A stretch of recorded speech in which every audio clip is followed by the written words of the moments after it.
কেউ বেঁচে থেকেও ভোটার তালিকায় মৃত, কেউ প্রথম ভোটার হিসেবে গত লোকসভা নির্বাচনে ভোট দিয়েছেন, অথচ এবার তালিকা থেকে নাম বাদ পড়েছে। এরকম ভুরি ভুরি অভিযোগ ওঠার পর মমতা বন্দ্যোপাধ্যায়ের নির্দেশে ভোটার তালিকা স্ক্রুটিনিতে নেমেছেন তৃণমূলের জনপ্রতিনিধিরা।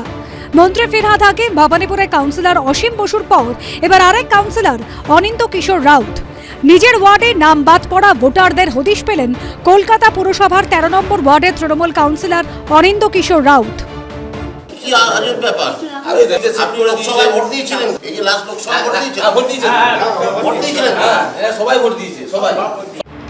পাঁচই জানুয়ারি চূড়ান্ত ভোটার তালিকা প্রকাশিত হয়েছে।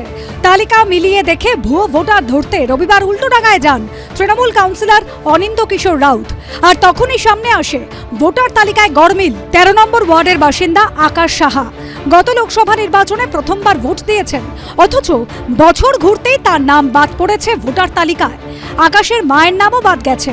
মমতা বন্দ্যোপাধ্যায় নেতাজি ইন্ডোরের যে বৈঠক, সেই বৈঠক থেকে যখন দলের নেতাকর্মী থেকে শুরু করে প্রত্যেককে নির্দেশ দিয়েছেন যে ভুতুরে ভোটার, সেই ভুতুরে ভোটারের তালিকা থেকে বের করতে হবে, তখন দেখা যাচ্ছে 13 নম্বর ওয়ার্ড কলকাতা পুরসভার অনিন্দ কিশোর রাউতের সেখানে জেনুইন ভোটার যারা, অর্থাৎ যারা কিনা 2024-এর লোকসভা ভোটে যারা ভোট দিয়েছিলেন, তাদের নাম বাদ পড়ে যাচ্ছে। ভোটার লিস্ট দিয়ে নাম বাদ দিয়ে দিয়েছে। এবার কি কারণ, কি বৃত্তান্ত, সেটা তো আমি জানি না। 13 নম্বর ওয়ার্ডেরই বাসিন্দা ছবি সিংহ, বাড়িতে অসুস্থ স্বামী, অথচ মাস 6 ধরে ব্যাংক থেকে বার্ধক্য ভাতার টাকা তুলতে পারছেন না। প্রৌঢ়ার দাবি, আচমকা ভোটার তালিকা থেকে নাম বাদ পড়াতেই এই বিপত্তি। আমার বার্ধক্য ভাতা বন্ধ হয়ে গেছে 6 মাস ধরে। আমার ঘরে হাজবেন্ড অসুস্থ, বাইপাস সার্জারি হয়েছে, কেওয়াইসি করতে পারছি না। ইনি জয়দেব সাহা, ভুতুরে ভোটার নন, অথচ ভোটার তালিকায় তাকে মৃত বলে দেখানো হয়েছে বলে অভিযোগ। মৃত বলে দেখানো হয়েছে আমাকে। আমি লাস্ট 2024 লোকসভা ইলেকশনে ভোট দিয়েছি। ভোটার তালিকা থেকে আসল ভোটারদের নাম বাদ পড়েছে। নেপথ্যে বাম বিজেপির হাত দেখছেন তৃণমূল কাউন্সিলর। প্রত্যেক কটা পার্ট থেকে অন অ্যান অ্যাভারেজ প্রায় 40 থেকে 50 জনের নাম এরা বাদ করেছে। এবং ভাবুন, 35খানা পার্ট থেকে যদি 50 জনের নাম বাদ করে দেওয়া যায়, তাহলে আমরা বিগত নির্বাচনে যে ভোটে আমরা জয়লাভ করেছিলাম, সেই ভোট থেকে আমাদেরকে হারিয়ে দেওয়ার একটা চক্রান্ত, 2000 ভাগ চক্রান্ত, সিপিএম বিজেপির চক্রান্ত এগুলো। এইটা করে ইলেকশন কমিশন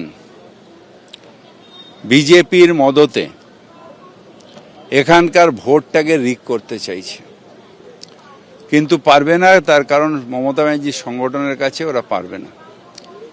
ওরা যতই চেষ্টা করুক, আমরা সাংগঠনিক দিক থেকে এত শক্তিশালী যে আমাদের স্ক্রুটিনির পরে সব বেরিয়ে আসবে। ইলেকশন কমিশন বাধ্য হবে সব ইনক্লুশন করতে। পাল্টা তোপ দেখেছে বিরোধীরা। ওটা মুখ্যমন্ত্রী বলেছেন, তাকে কথা বলতে হবে। দলের মধ্যে প্রত্যেকেরই তো অনিশ্চয়তা আছে। যে পদে আছেন যখন তখন সেটা হারিয়ে ফেলতে পারেন, সেই জন্য বলে থাকতে পারে। প্রত্যেকের কথার গুরুত্ব দেওয়ার কোনো অর্থ হয় না। মুখ্যমন্ত্রী যেটা বলে দেবেন সেটাই দলের পথ। তৃণমূল ভূত পুষেছে। এখন সেই ভূতগুলো ওর সঙ্গে কতটা থাকবে আর কতটা থাকবে না, আরএসএস এর নির্দেশের উপর যেহেতু নির্ভর করছে, সেই কারণে খেলা দেখাচ্ছেন। এই খেলা হবে 4টে, তার মধ্যে একটা খেলা নাকি ভোটার লিস্ট উনি শুদ্ধ করবেন। এতদিন করেননি কেন? ভুতুরে ভোটারের ভোট পেয়ে জিতে আসা মুখ্যমন্ত্রী ভুতুরে স্বীকার করুন। আগামী বছর রাজ্য বিধানসভা ভোট, তার আগে ভোটারদের নাম তালিকা থেকে বাদ পড়া নিয়ে শাসক বিরোধী দুপক্ষই ময়দানে নেমেছে।